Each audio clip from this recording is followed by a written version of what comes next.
Good evening. Today is January the 14th, and I'm going to title it Today is Your Goals. We have to be careful on how we set our goals.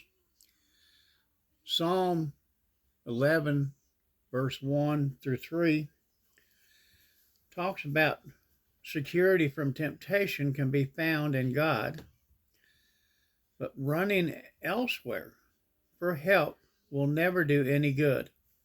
If we turn to some other resource for help, the people, the problems that threaten to destroy us will lead us astray when we are most vulnerable. They will take advantage of us when the resources we depend on are unavailable.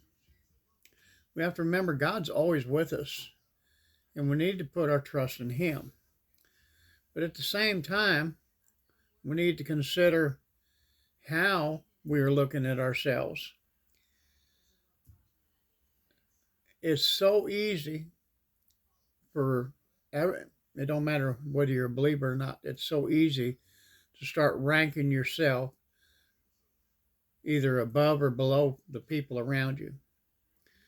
You have to consider what areas you or your brothers and sisters are deeming themselves either higher or lower than what you should be.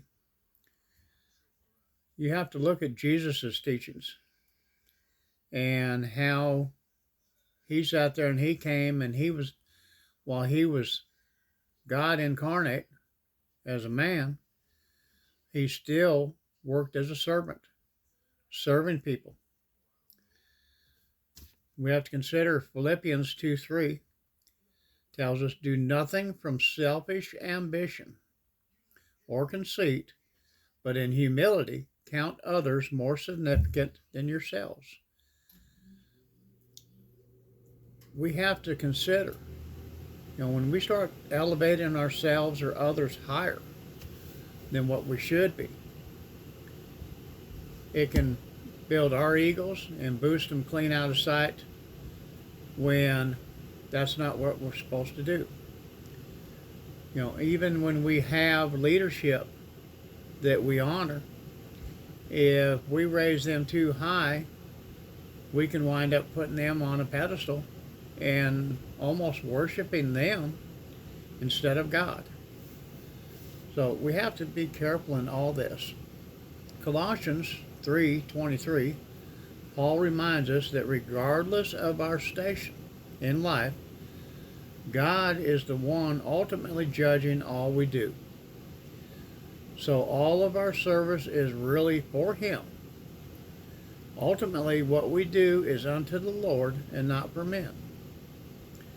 Everything we do is for His glory, not our own or not for others, but for God's glory. Luke 9, verse 46 warns us how when you start elevating yourself or trying to rank yourself, in Luke 9, verse 46 on, the apostles start arguing about who is going to be the greatest among them. And Jesus stops them, and He has them bring a child up to Him. And He tells them, unless you enter as a child, willing to learn and listen, okay, you're not going anywhere.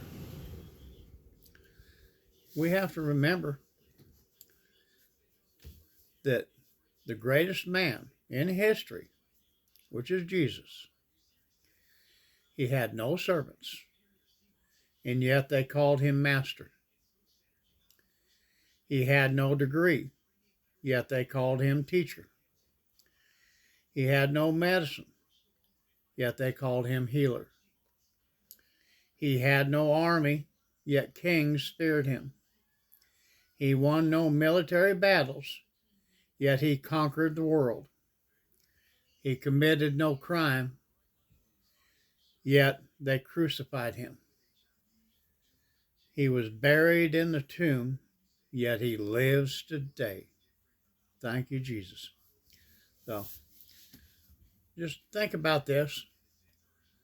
And I pray blessings over each and every one of you. I love you, and I'll talk to you tomorrow. Bye.